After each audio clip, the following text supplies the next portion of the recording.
महावीर कर्ण के बारे में बात करने से पहले हमें उनके जन्म से पूर्व के बारे में भी जान लेने की आवश्यकता है, क्योंकि उनके साथ जो हुआ वह कोई भी व्यक्ति ऐसा नहीं होगा जो अपने साथ घटित होते देखे, क्योंकि इतना महान साहसी पुरुष और छल से मारा जाता है, और वह भी धर्म युद्ध में।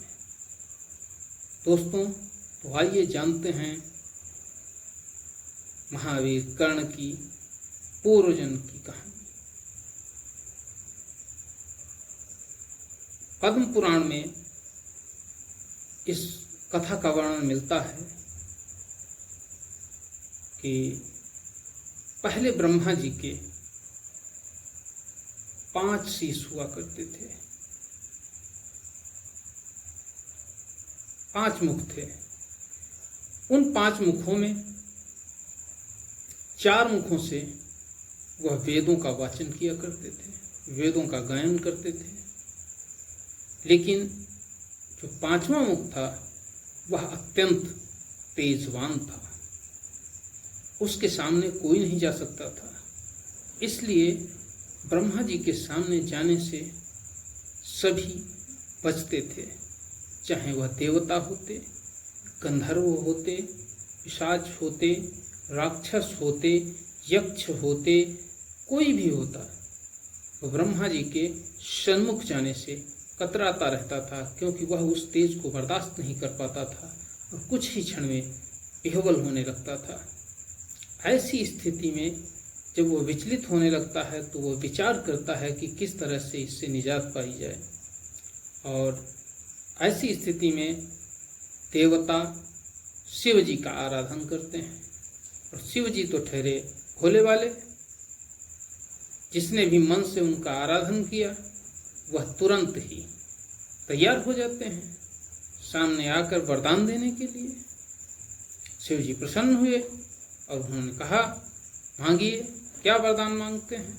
देवताओं ने कहा कि हे देव, देवाधिदेव, हमें श्री पितामह ब्रह्मा के ये जो 5वां मुख है उसके तेज से हमें बड़ी दिक्कत होती है, तो मैं चाहता हूं कि आप उस 5वें मुख को नष्ट कर दें। अब भोले भाले भोले बाबा ने दिमाग तो लगाया नहीं, सीधा आग में कूद पड़े और उन्होंने अपने नाखूनों से ब्रह्मा जी के उस पंचम मुख को नोच लिया। क्यों ही पंचम मुख को नोचा तो एक विस्मित करने वाली घटना घटित होती है कि वह मुख शिव जी की उंगलियों से चिपक गया। अब वह छूटने का नाम नहीं ले रहा था। इधर 5वें मुख के नोच लेने से ब्रह्मा जी भी अत्यंत परेशान हो गए, उन्हें क्रोध आया, वो दर्द से पीड़ित हो चुके थे। उन्होंने क्रोध में एक नए मानव का निर्माण किया। उस नए मानव का निर्माण ब्रह्मा जी के मस्तक के पसीने से हुआ। उन्होंने पसीना पोंछा और उसको फेंक दिया, और ज्यों ही उसको फेंका उससे एक महातेजस्वी व्यक्ति उत्पन्न हुआ, और उस व्यक्ति ने हाथ जोड़कर पितामह ब्रह्मा से पूछा कि मेरे लिए क्या आदेश है पितामह। ब्रह्मा जी ने कहा कि जाइए और शिव जी को मार डालो। ज्यों ही उसे आदेश मिला वह शिव जी की तरफ झपटा। शिव जी के पास अब कोई विकल्प नहीं था। शिव जी मुट्ठी बांधकर भाग खड़े हुए। 5वां मुख शिव जी के हाथ से ही चिपका हुआ है। भागते जा रहे हैं, भागते जा रहे हैं, भागते जा रहे हैं, लेकिन शिव जी के पास जो अंतिम आश्रय है वह है श्री नारायण, और वह श्री नारायण के सम्मुख पहुँचते हैं और पहुँचकर पुकारते हैं उन्हें कि प्रभु मेरी रक्षा करो। प्रभु जब उनकी इस समस्या को सुनते हैं तो अपने तेज से उस व्यक्ति को जो ब्रह्मा जी के द्वारा पसीने से उत्पन्न हुआ था उसको जड़वत कर देते हैं, मूर्छित कर देते हैं। और इधर शिव जी से कहते हैं कि तुम जैसा मैं कहूँ वैसा करो। वह अपनी भुजा आगे कर देते हैं और शिव जी से कहते हैं कि इसमें त्रिशूल मारो। शिव जी उस भुजा में जब त्रिशूल मारते हैं तो उस भुजा से सुवर्ण वर्ण की एक धारा निकलती है जो उसी कपाल जो ब्रह्मा जी का 5वां मुख था उसमें गिरने लगती है। यह प्रक्रिया हजारों वर्षों तक चला करती है और हजारों वर्षों के बाद शिव जी उस कपाल में ही का मंथन करते हैं। मथते हैं जिस तरह से दही मथा जाता है, मंथन करते हैं और मंथन करने से उसमें से नर की उत्पत्ति होती है। नर स्वयं बहुत बलवान होता है तो शिव जी नर को उत्पन्न होने के बाद आदेश देते हैं कि तुम इस ब्रह्मा जी के द्वारा उत्पन्न व्यक्ति को पछाड़ दो, हरा दो इसको। इसी बीच श्री नारायण उस ब्रह्मा जी के व्यक्ति को भी जागृत अवस्था में कर देते हैं। दोनों जो भी एक दूसरे को देखते हैं भयंकर द्वंद्व होने लगता है। द्वंद्व कई वर्षों तक चलता रहता है। अंत में शिव जी का नर ब्रह्मा जी के उस व्यक्ति को पराजित कर देता है और ज्यों ही वह पराजित होता है त्यों ही प्रभु नारायण ब्रह्मा जी के सामने उपस्थित होते हैं और कहते हैं, पितामह, आपके द्वारा भेजा गया व्यक्ति जो शिव जी को मारने के लिए गया था उसको शिव के नर ने पछाड़ दिया है, पराजित कर दिया है। अब आप क्या करेंगे? जब इस तरह की बात ब्रह्मा जी सुनते हैं तो ब्रह्मा जी बहुत ही अनहोनी कह करके विष्णु जी से कहते हैं कि ये तो आपने बहुत बड़ी गड़बड़ी कर दी, जो आपने मेरे आदमी को हरवा दिया। तो भगवान हंसते हैं और ब्रह्मा जी से कहते हैं, अच्छी बात है, अब के मैं तुम्हारे आदमी को जिता दूंगा। ऐसा लगता है मानो जीत और हार का कोई मतलब ही नहीं है। इस दुनिया में कोई भी जीव लड़े, हारे, जीते, मरे, जन्म ले, इससे प्रभु को कोई लेना देना नहीं, क्योंकि ये तो उनकी माया है और वह यही माया सब जगह ही नचावा, जासु भेद लख काहू न पावा। इसको कोई नहीं जानता है, सब इसी में बंधे हुए रहते हैं, लेकिन ये प्रभु की माया है और वो जो जिस चाहते हैं वही उस व्यक्ति से करवाते हैं। तो ब्रह्मा जी से कहते हैं कि ठीक है, अगली बार हम तुम्हारे आदमी को जितवा देंगे। कालांतर में वो दोनों ब्रह्मा जी के का जो व्यक्ति था उसको सूर्यदेव को दिया जाता है और जो शिव जी का नर था उसे इंद्र को दिया जाता है।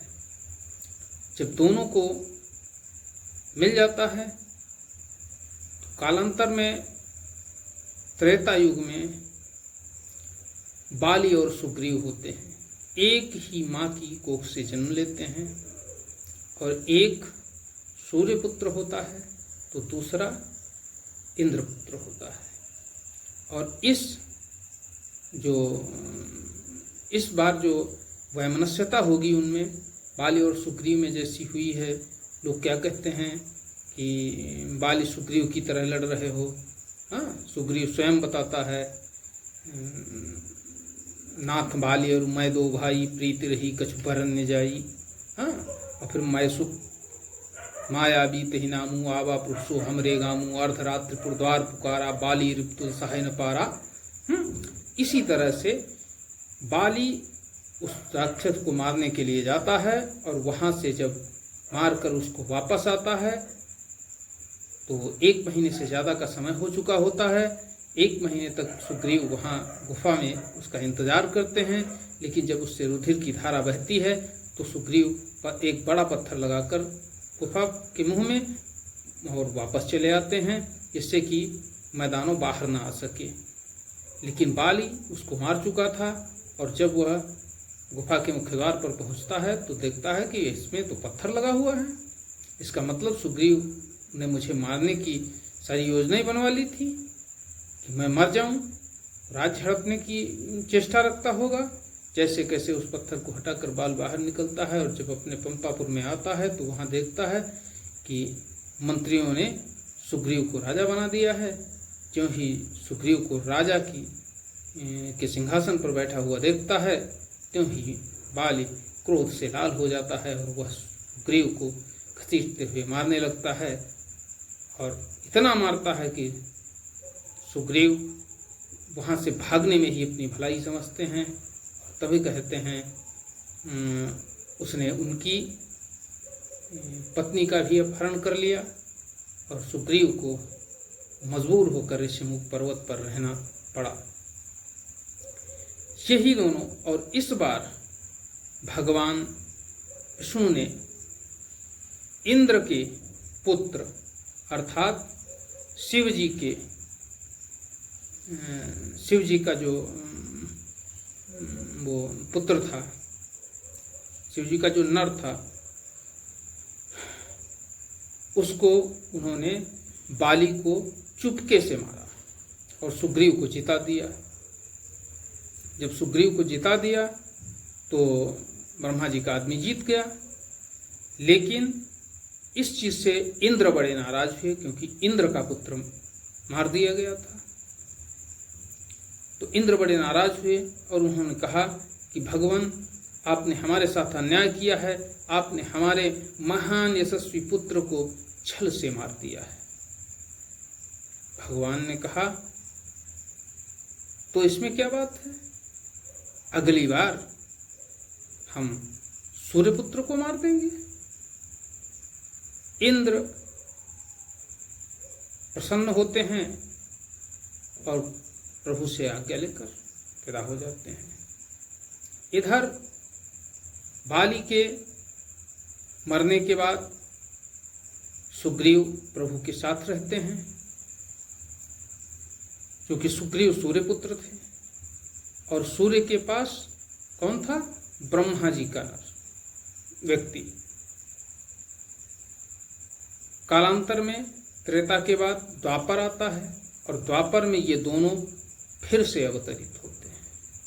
इस बार यह अर्जुन और कर्ण के रूप में अवतरित होते हैं। एक ही माँ की कोख से ये पुनः जन्म लेते हैं और आजीवन एक दूसरे के शत्रु रहते हैं। और अंत समय में प्रभु ने जो वचन इंद्र को दिया था उसके अनुसार सूर्यपुत्र का इंद्रपुत्र के हाथों वध करा देते हैं और वह भी सूर्यपुत्र को धोखा देकर, निहत्थे पर वार करवाकर। ऐसा नहीं कि अर्जुन योद्धा नहीं थे, सूरवीर नहीं थे, वो अद्वितीय योद्धा थे, अद्भुत रणकौशल था उनके अंदर, लेकिन कर्ण किसी मायने में उनसे कम नहीं था।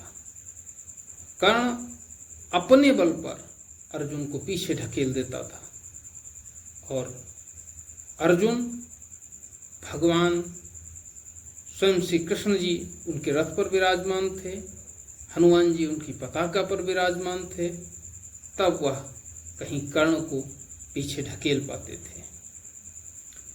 लेकिन ये तो पहले से ही निश्चित था कि कर्ण जो कि सूर्यपुत्र है और इस बार उसी का वध होना है, और वध किसके हाथों होना है, इंद्रपुत्र के हाथों होना है। दोस्तों, ये थी हमारे परमवीर महान दानी कर्ण की पूर्व जन्म की कथाएं। इस ज्येष्ठ कुंती पुत्र कर्ण के भाग्य में जो लिखा था वह उसे मिला। उसके जैसे योग्य और बलशाली धनुर्धर को क्षत्रिय होते हुए भी, सूर्य पुत्र होते हुए भी सूत पुत्र कहा गया और उसका अपमान किया गया। दोस्तों, ये थी पूर्व जन्म की कहानी। अगले एपिसोड में हम मिलेंगे आपसे कल और उसमें हम बताएंगे कर्ण जन्म के बारे में, कैसे कर्ण का जन्म हुआ और कुंती ने कौमार्य जीवन में ही कैसे कर्ण को जन्म दिया और क्यों जन्म दिया।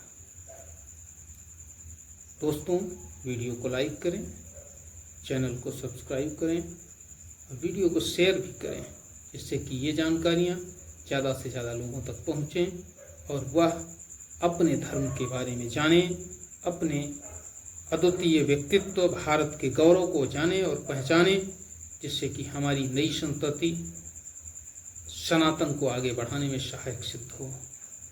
जय हिंद, जय भारत, नमस्कार।